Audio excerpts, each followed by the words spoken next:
The Pantheon in Rome has been standing for nearly 2,000 years. Its unreinforced concrete dome, 142 feet in diameter, is still the largest unreinforced concrete dome in the world. No modern unreinforced concrete structure has come close to matching it. The Romans built it without Portland cement, without rebar, and without a structural engineering degree. Understanding how they did it explains almost everything about how concrete has evolved since.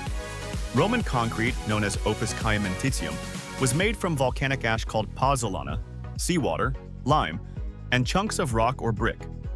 The ash came primarily from the region around Pozzuoli near Naples, where volcanic deposits were abundant. When mixed with seawater and lime, the pozzolana underwent a chemical reaction that produced a mineral called tobermorite. Tobermorite forms interlocking crystalline structures that fill microcracks as they develop, which is why Roman seawater concrete becomes stronger over time rather than weaker. Modern analysis of Roman harbor structures has found that centuries of seawater infiltration actually reinforced the material rather than degrading it. This self-healing property was not understood by the Romans themselves. They knew the recipe worked. The chemistry behind why it worked was not explained until the 21st century. The Western Roman Empire collapsed in the 5th century. The engineering knowledge embedded in Roman concrete construction was not written down in any systematic way. It survived in practice at specific sites, in the work of specific craftsmen, and in the physical structures themselves, but not as transferable technical documentation. Medieval builders used mortars and rubble fill, but nothing approaching the structural capacity of Roman concrete. The great cathedrals of the medieval period were built in stone, with Gothic arching to manage compressive loads. Concrete as a structural material largely disappeared from European construction for over 1,000 years. The gap was not primarily a gap in materials. Volcanic pozzolana was still available. The gap was in the systematic understanding of what to combine it with and why. In 1824, a bricklayer named Joseph Aspdin in Leeds, England, took out a patent on what he called Portland cement. The name came from its resemblance in color to Portland stone, a limestone quarried on the Dorset coast. Aspdin's process involved burning a mixture of limestone and clay at high temperature to produce a clinker, which was then ground into a powder. When mixed with water, the powder hydrated and hardened through a chemical reaction entirely different from the Roman pozzolanic process.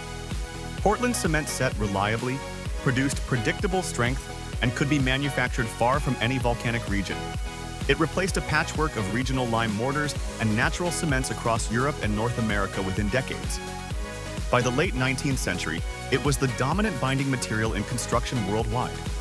Its limitation was the same as all concrete: high compressive strength, very low tensile strength. Concrete could be compressed. It could not be pulled without cracking. The insight that changed everything was embedding iron or steel bars inside concrete to carry tensile loads. Joseph Monnier, a French gardener, patented reinforced concrete in 1867. He had been using iron mesh to strengthen garden pots and flower containers, and observed that the combination of concrete and iron produced a material that could resist forces that neither material could handle alone. The concrete carried compression, the steel carried tension. Within 20 years, engineers were designing reinforced concrete bridges, retaining walls, and multi-story buildings. By 1900, François Hennebeek had built a complete reinforced concrete framing system used across Europe. By 1910, reinforced concrete had become the dominant structural material for floors, columns, and frames in commercial construction. The limiting factor was no longer the material itself, but the ability to calculate how to use it. Structural engineering as a formal discipline grew directly out of the need to predict how reinforced concrete would behave under load. Reinforced concrete still cracked under tension because the steel only engaged after cracking had started. Eugène Freycinet, a French engineer, solved this in the 1920s by pre-tensioning the steel before the concrete was placed. High-strength steel cables were stretched under load, concrete was cast around them, and when the concrete hardened, the cables were released. The rebound of the cables put the concrete into permanent compression, counteracting any tensile forces applied later. A prestressed concrete beam could span far greater distances than a reinforced beam of equivalent size, and it did so without visible cracking. Prestressed concrete made long-span bridges, aircraft hangars, and large floor plate buildings economically viable.